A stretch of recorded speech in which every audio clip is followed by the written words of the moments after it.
up, YouTube? It's me, Jamie K, and today we are going to be talking about my NCLEX study habits. So let's jump right into the video. I just wanted to talk a little bit about UWorld. Like I said, I did random questions, but I wanted to talk about the self-assessments a little bit. My self-assessments, I had 2 of them. The first one I took a week before my test. It was the 69th percentile, and it was a very high chance of passing. And then it was 100 questions. It took me 3 hours to take it. I missed 35 and I got 65 right. And then my second self-assessment, after I took the test, I went through all 100 questions. I looked at the ones I got right and I looked at the ones I got wrong. I read rationale from the first word to the bottom word. I was highlighting, I was making flashcards in UWorld. I was doing all of the things. Then I took my second self-assessment 2 days before my test, and I got a very high chance of passing on that test. It's weird because on second self-assessment, I felt like I was doing worse. I felt like I didn't know more of the questions, and I felt like some of them I was guessing on. So I was like, oh, this one's not gonna be that well. But surprisingly, I got another very high chance of passing on the second self-assessment. And I went up 10% in the percentile. So I went from 69 to 79%.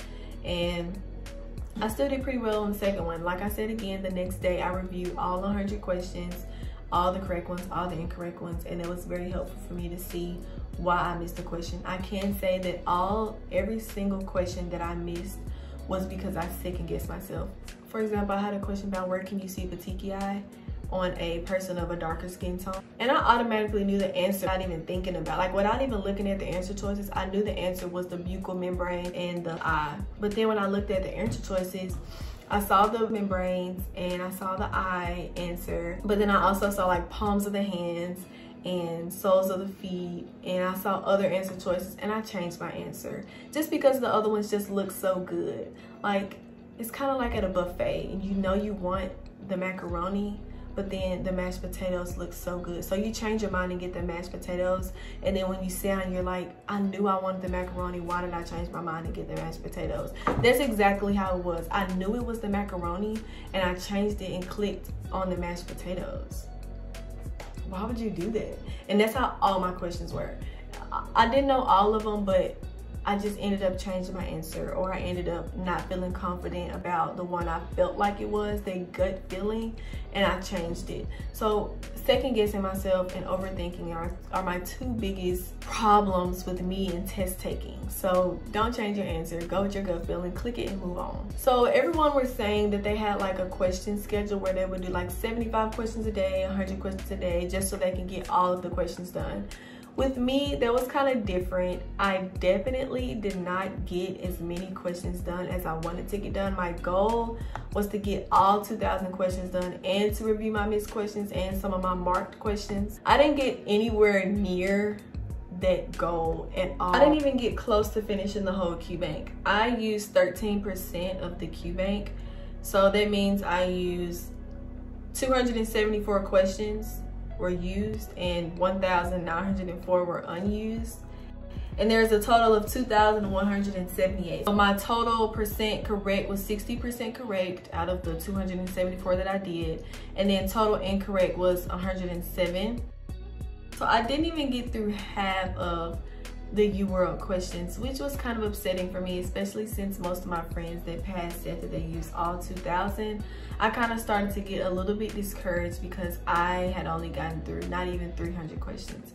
However, if you include the 2 self-assessments, I did do a total of 474 questions because there were 100 questions apiece. So don't get too stressed out if you don't get through all of UWorld's questions, because you don't have to get through all of their questions. I made it through without it, and so can you. I would definitely recommend getting way more done than I did, but just don't stress out if you're not able to, if you don't have enough time to, or if you just can't. The rationales is what's important. It's not how many questions you get done is what's important. What's important is the rationales, and that you understand how they're asking the question, why the answer is the right answer, and why the wrong answers are the wrong answers.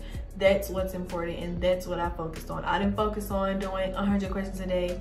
I didn't focus on doing 75 questions a day. I focused on why is A right and B, C, and D are wrong? Or why is D more right than B? So that's what you should focus on, not the amount. Focus on the quality, not the quantity. I liked it. Okay, so let's talk about the self-assessments.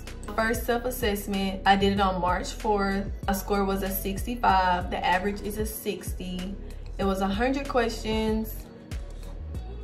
And I got the very high chance of passing. And my first, all the way up until like question 20, I got all the questions right. Like, and then the very end of the test was like, was like all wrong. Like the last 15 were all wrong, with the exception of one.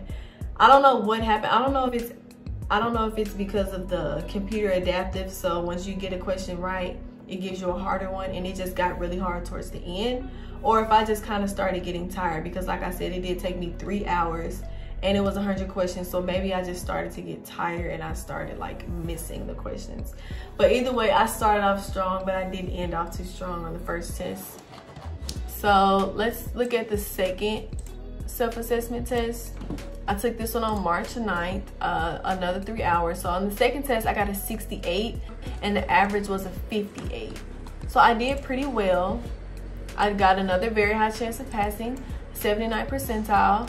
And I started off, surprisingly, I did very good in child health, which is what I thought was a weakness of mine.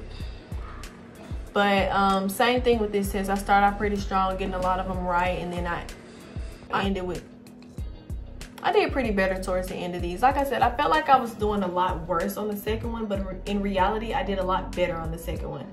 So some people on YouTube, some people say don't rely too much on the self-assessment results, which I didn't rely too much on them because I didn't want to get my hopes up and be like, oh, UWorld said I'm straight, so that means I'm straight. I'm a pass for sure.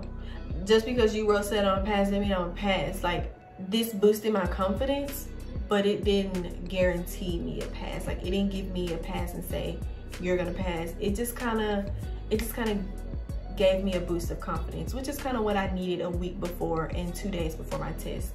So that was pretty helpful to have. And even if you do take it and you don't get a very high chance of passing, all that is just an opportunity for you to learn. Because if you take it a week before and you get borderline or you get low, that's a good thing because you have a week to go over the things that you are weak in. So don't look at it as a negative, look at it as a positive. Like, I have 7 days to go over what I'm weak in and what I scored the lowest in. So that's how I was prepared in my mind to analyze. That's how I was prepared in my mind to deal with if I would have got borderline or low. Either way it went, go over all the right ones and all the wrong ones, whether you did really good or if you got low. It doesn't matter, just review everything.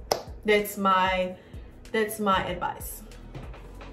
So that's UWorld for me. I definitely said it was my #1 way that I studied, even though I didn't get through everything. So I hope that makes sense. Thank you for watching this video. I will see you guys later, and toodaloo.